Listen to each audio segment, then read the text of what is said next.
Silent No More, A Major Crisis in the African American Community by Reverend John J. Raphael. Do you know what the leading cause of death in the African American community since 1973 is? Think about it for a minute. Is it heart disease? 2,266,789 deaths since 1973. Cancer? 1,638,350. Or accidents? 370,723. Is it AIDS? 203,695. Or violent crimes? 306,313. There is one possibility that is often overlooked. It happens 1,452 times a day in our community. It has taken over 13 million black lives within the last 30 years. It has taken 1/3 of our present population. What is it? Abortion. Don't believe it? Well, you don't have to, but you'd be a fool not to, because the U.S. Centers for Disease Control and Prevention has provided these tragic statistics. According to the CDC, since 1973, the year of the Supreme Court decision Roe v. Wade, 13 million African American lives have been lost to abortion. 13 million African American lives have been lost to abortion. The CDC reports that of the approximately 4,000 abortions that are performed daily in the United States, 1,452 of them are performed on African American women and their preborn children. This means that although African Americans represent only 12% of the population of the United States, they account for 35% of the abortions performed in this country. A crisis in civic leadership. What is so amazingly alarming about these statistics is not only the staggering number of African American deaths that are legally sanctioned, but the relative apathy of the overall African American population to this slaughter. When is the last time you were at a pro-life rally? And even worse, the active promotion and support of legalized abortion and the extension of so-called reproductive or abortion rights by the overwhelming majority of African American politicians and civil rights leaders? Currently in Congress, every member of the Congressional Black Caucus identifies him or herself as pro-choice.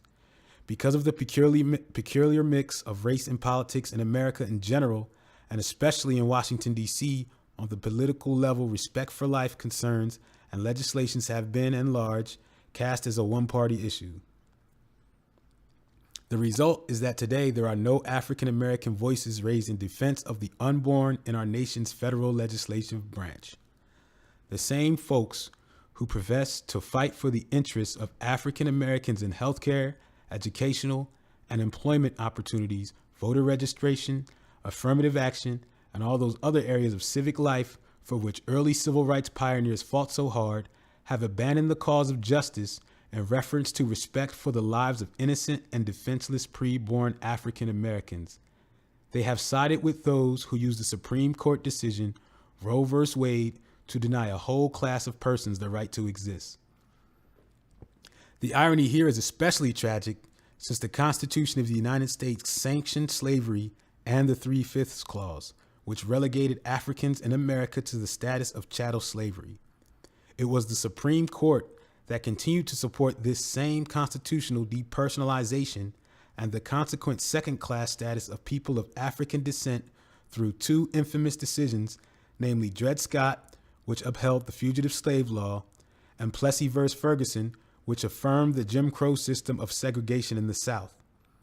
The famed decision mandating the dismantling of segregation with all deliberate speed in Brown v. the Board of Education of Topeka, Kansas, the case argued by the late Supreme Court Justice Thurgood Marshall, was a significant reversal of the court's hitherto support of less than equal protection under the law for persons of African descent in America.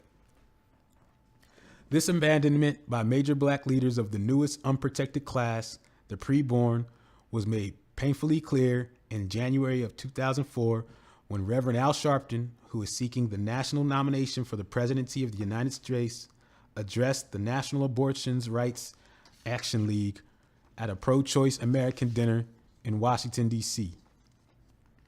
After proudly announcing that he had just crossed the picket line of pro-life protesters using his now famous line, "It is time for the Christian right to meet the right Christians," Sharpton went on to defend his vociferous support of legalized abortion. He said, "I trust the decisions of women because it is a human right that Roe v. Wade decided on. This is not about abortion. This is about human rights. This is about human dignity. This is about women having their say-so over their own body, over how they will decide to proceed with their life. And if America is to be America, we must protect women's right to choose for themselves." It is hard to follow the logic of the above statement. After all, this debate, this crisis, is about abortion and the human dignity of a pre-born life. It is about the body of a woman and also about the body of her child that will be dismembered and thrown away as if it were trash without even the benefit of a decent burial. What one does learn from Sharpton's further remarks is that, for him, the legal sanction to destroy a preborn baby is a civil right, just as the other rights Dr. Martin Luther King Jr. and others fought for. He illustrates this by linking the fight to establish Dr. King's birthday as a national holiday with the fight to preserve legalized abortion on demand today. This is how Sharpton phrased it. But let's not forget, we didn't get Dr. King's birthday because someone donated it. We had to march. We had to petition. We had to fight. We had to lobby to get that birthday. And in the end, it was a great victory because even in the South, where he was castigated, where he was denounced, yesterday federal buildings were closed in honor of his day. We must have the same determination to keep fighting. Remember how we got Roe v. Wade in the first place. Some of us may have to roll up our sleeves, but it does not matter. We cannot let them roll back the clock. Note in particular the use of the words we, us, and them. Who is being designated by these terms? Is the pro-abortion community or is the African American community being designated by the terms we or us? Has he linked the two groups inseparably? Are those who support the unborn person's right to live being designated by the term them?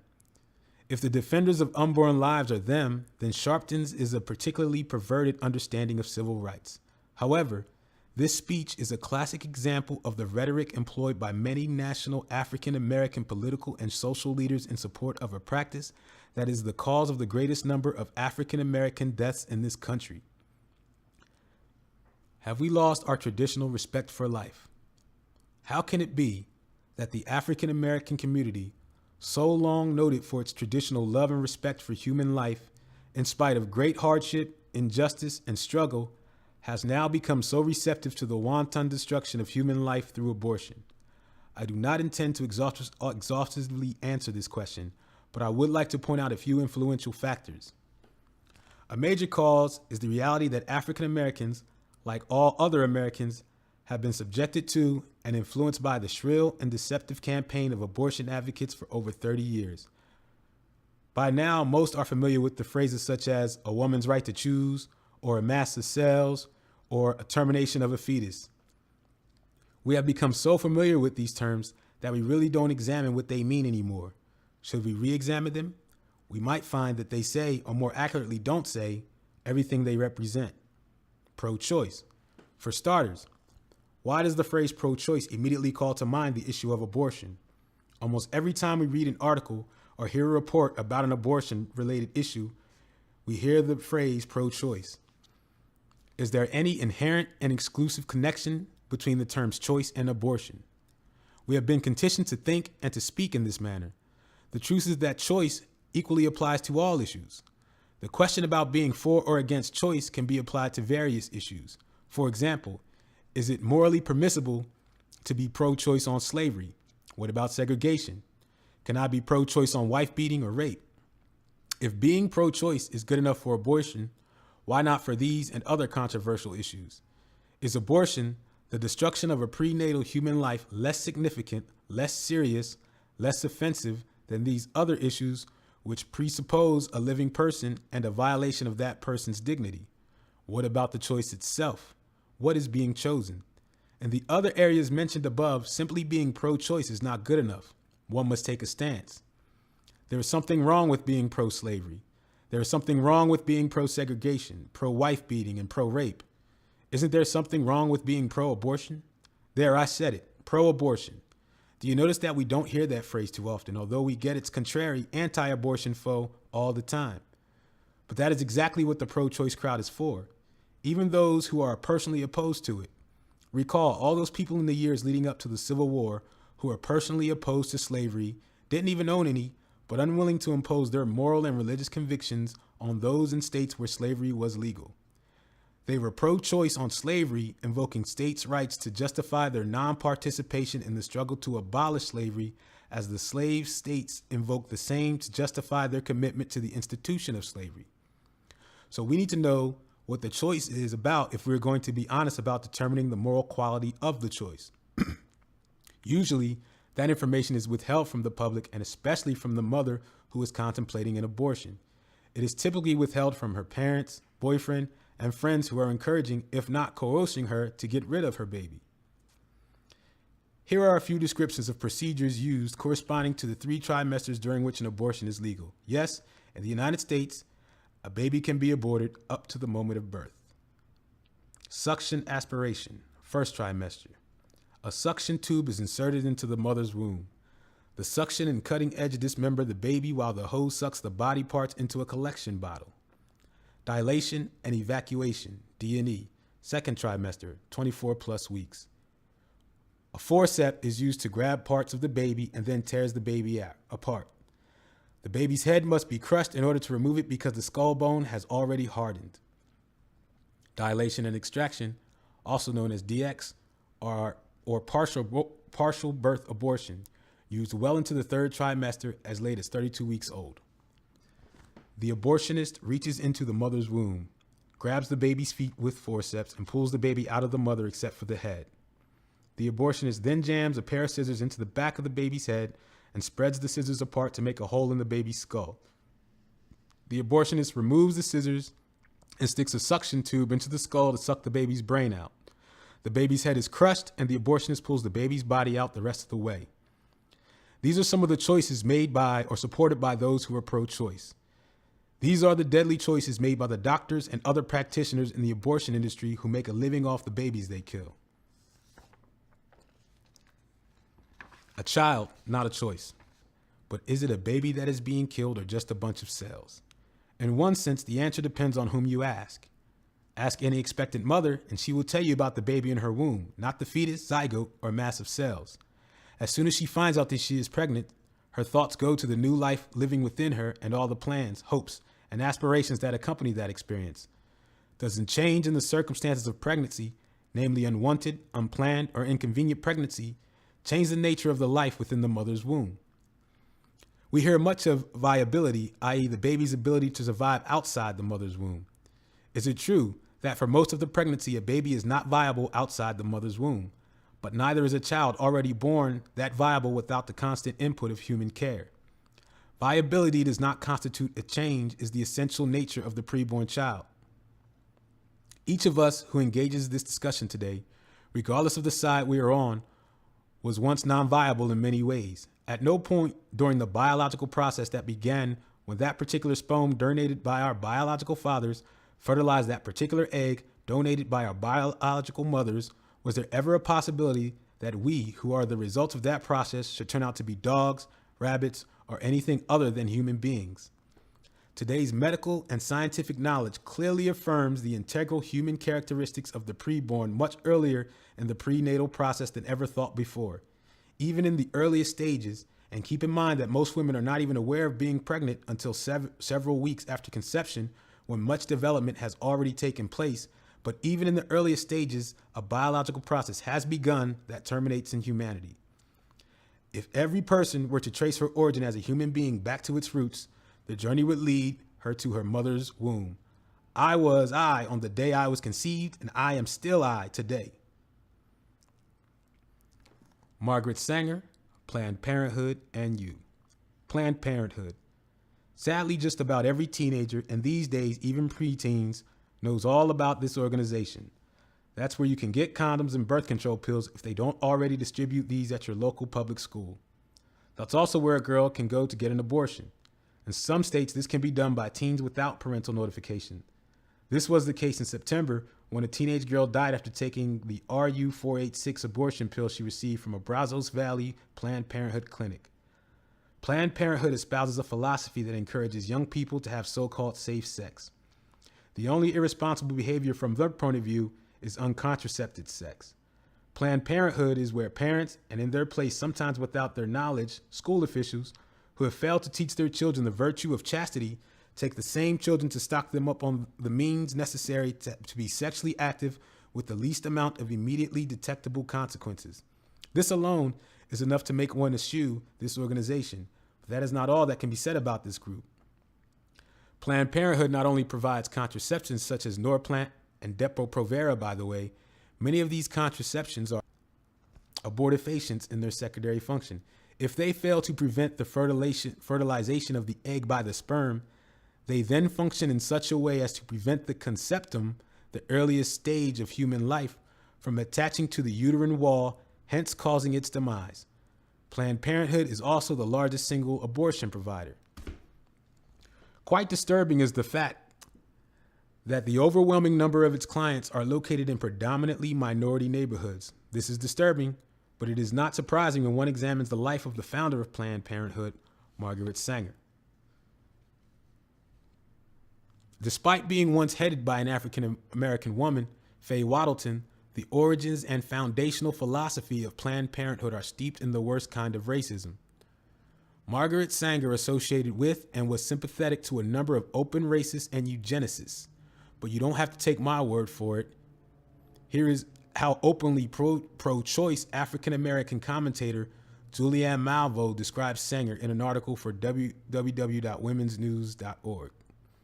For all her positive influence, I see Sanger as a tarnished heroine whose embrace of the eugenics movement showed sensitivity at its best.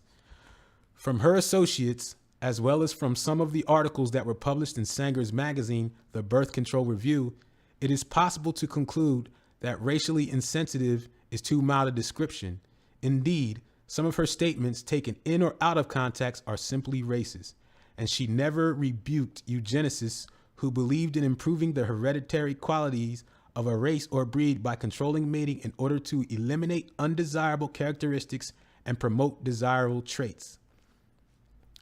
It is simply amazing that the commitment to abortion on demand has led those who are typically the most vocal denouncers of historical racism to give a pass to Sanger and the organization that perpetuates her legacy. What a contrast to recent successful public outcry about comments made by former Senate Majority Leader Trent Lott, who seemed to endorse the segregationist positions once openly espoused by the late Senator Strom Thurmond.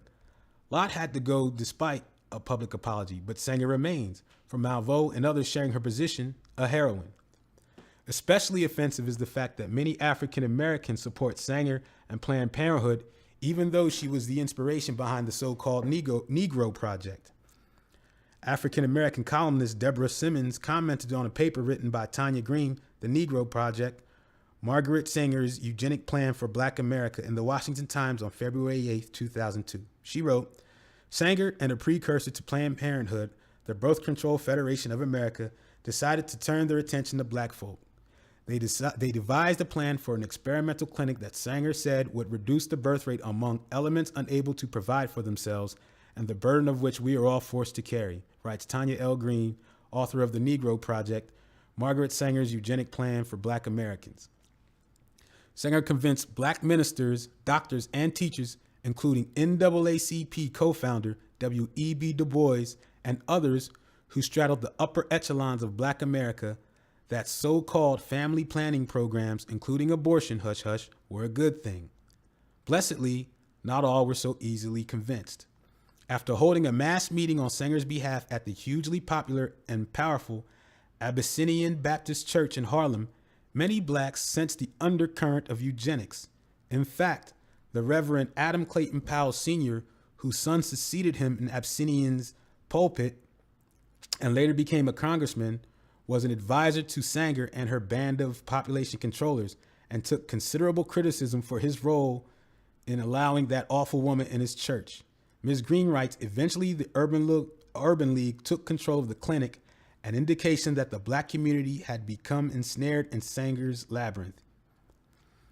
One cannot avoid a certain sadness when examining the way in which some elitist members of the African American community then and now forged alliances for the sake of short-term and short-sighted gain with individuals and organizations that have wreaked havoc on the African American community.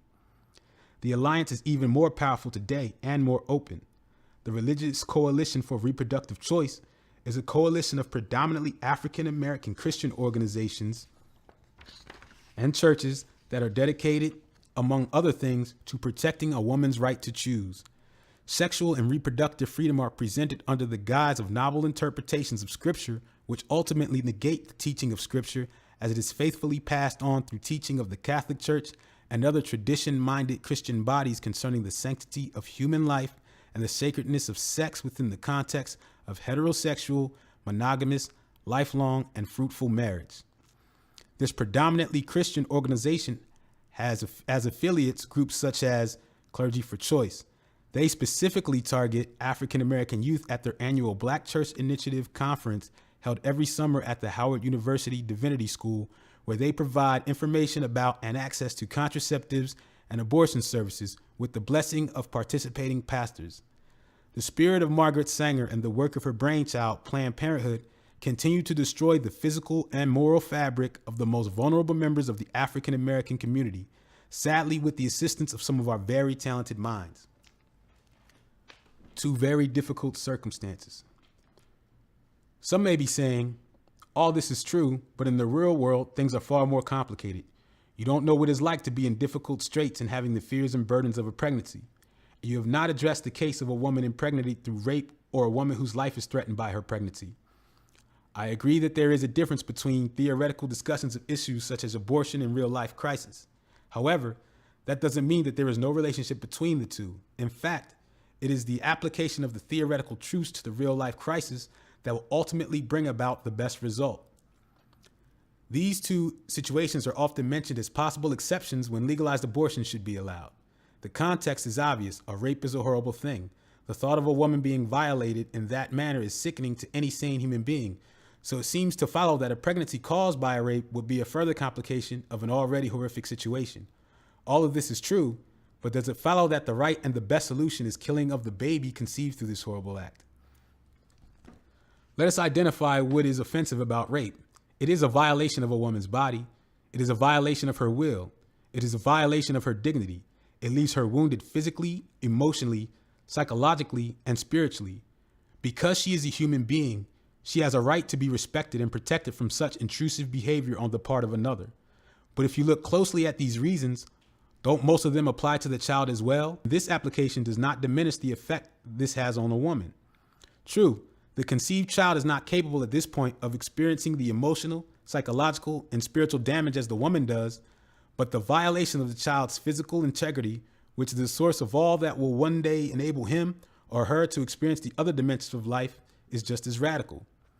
Also, invoking the principle, two wrongs don't make a right, the killing of the child will not only not take away the pain, hurt, and trauma of the rape, it will also expose the woman to all the ongoing grief of what is called post-abortion trauma syndrome.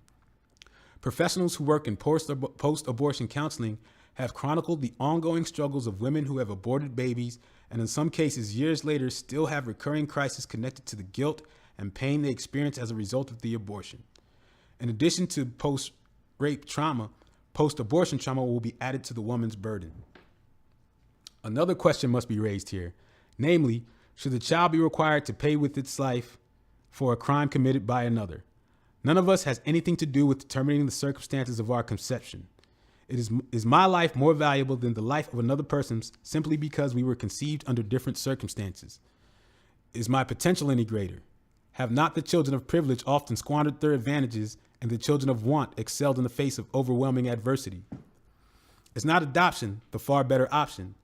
Is the carrying to the term of a child more horrific than being sexually violated? In no way do I suggest that this would be an easy task. But the reality in a situation like this is that the greater trauma has already taken place. The one good that could come out of this type of tragedy is a new life made in God's image and likeness could be allowed the opportunity to thrive. In reference to the life of the mother being jeopardized, we know that more and more today we find mothers harming or even killing their children who are already born. Thankfully, we have not yet become desensitized to this. We are still in shock by it. Often, the reasons given relate to the mother's health, usually her mental health. Yet we do not see this as being as justifying cause for murder. Somehow, the image of a mother risking her own life to save her endangered children is more impressed on our psyches than any other image as being the norm.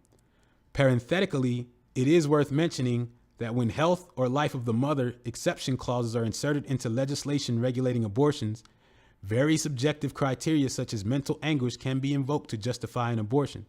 This, in effect, nullifies the legal protection ostensibly granted to the preborn child, since mental anguish is such a broadly applicable category. Perhaps it is because the overwhelming experience that humans have had of motherhood is the experience of the bond of love being so strong between a mother and her child that she is willing to sacrifice herself for her child. From that perspective alone, one can begin to see why, in the case of the preborn, one might expect the law to at least to be neutral with respect to both lives. Nonetheless, given the utter dependence of every prenatal human person on its mother and the inability of the prenatal human to speak for or to defend him or herself against the fundamental dignity which belongs to all by virtue of being human, demands that everything be done to preserve both lives and that at the very least, nothing direct be done to end the life of the child.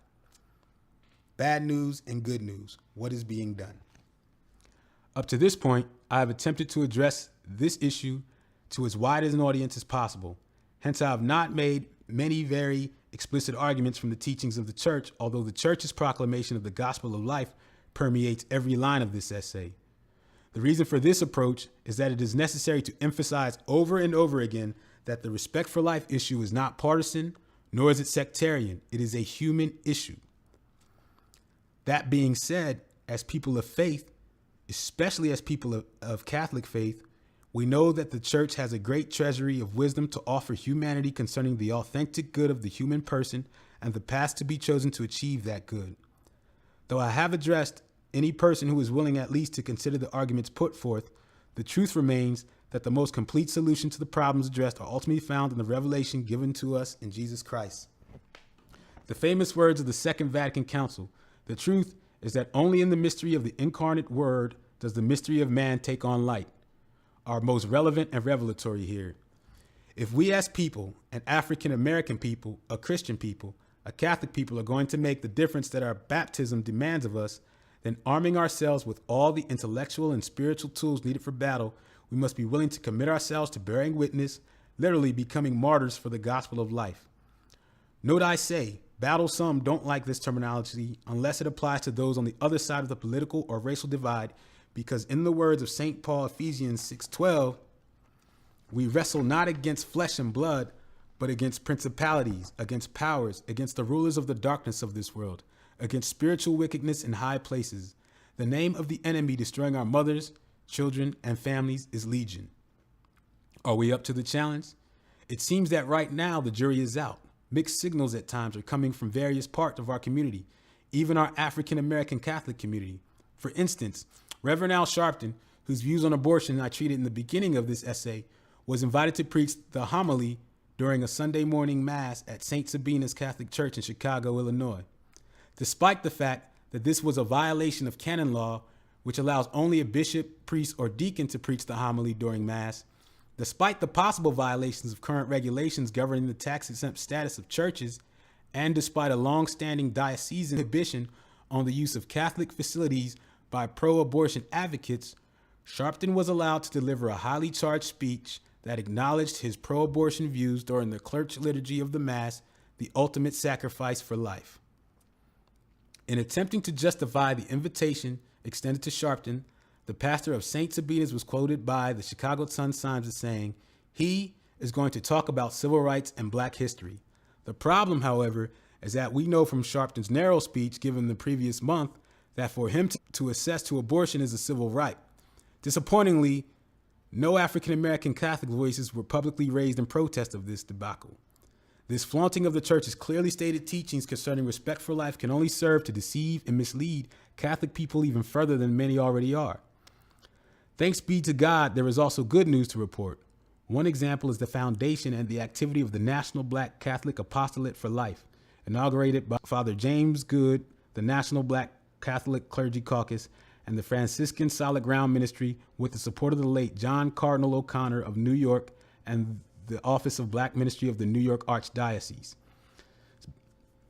NBCAL is busy about the work of getting the word out that African Americans and African American Catholics stand united for life. Affiliates are being added regularly, and the word is slowly getting out there. Where are we going? Where do we go from here? We go forward. We pick up our instruments and we march in faith to the victory that is promised those who hunger and thirst for justice and righteousness. Back in 1977, Reverend Jesse Jackson wrote an essay for Right to Life News. This is what he had to say back then. The question of life is the question of the 20th century. Race and poverty are dimensions of the life question, but discussions about abortion have brought the issue into focus in a much sharper way.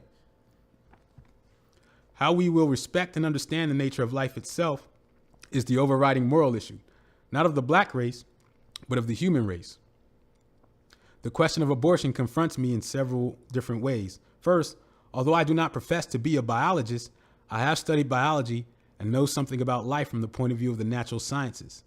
Second, I am a minister of the gospel and therefore feel that abortion has a religious and moral dimension that I must consider.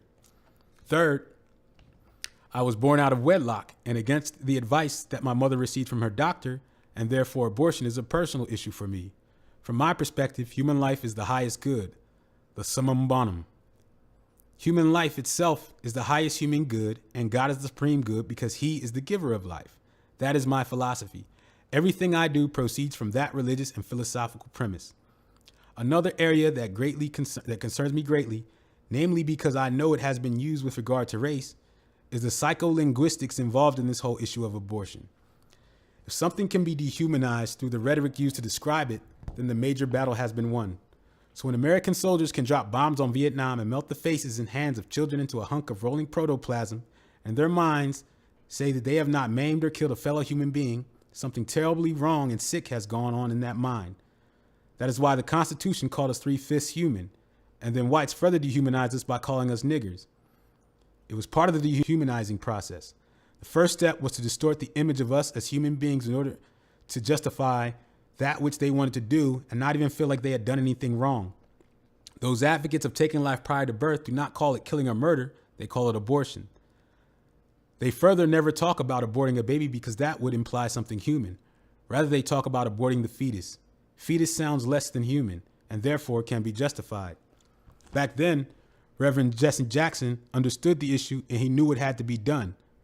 By 1988, when running for Democratic nomination for presidency of the United States, Jesse had changed his tune. His new position, women must have freedom of choice over what to do over their bodies. It is not right to impose private, religious, and moral positions on public policy. Jesse Jackson, Al Sharpton, and other African American leaders have dropped the ball, and we all suffer as a result. I repeat, we all suffer. I have not by any means exhaustively treated this issue. I have not spoken about the role of fathers and the impact the abortion epidemic has had on them. I have not spoken about the specific ways in which Catholic and other communities can come together to build a life-affirming environment that reaches out to women who are pregnant in difficult circumstances. I have not spoken about the resources already available, such as Project Gabriel, which gives real and meaningful assistance to pregnant women, and Project Rachel, which offers essential counseling services to post-abortive women. I have not spoken about the particular need to have active and committed Black Catholic participation in the work of LEARN, Life Education and Resource Network, and the most effective and faithful African American Respect for Life Network, www.blackgenocide.org. All these elements and more from the content of the conversation we must begin and continue to have at every level. The ball has been dropped, but we must pick up that ball so that all God's children might have life and have it more abundantly. By Reverend John J. Raphael, Roman Catholic Chaplain, Howard University.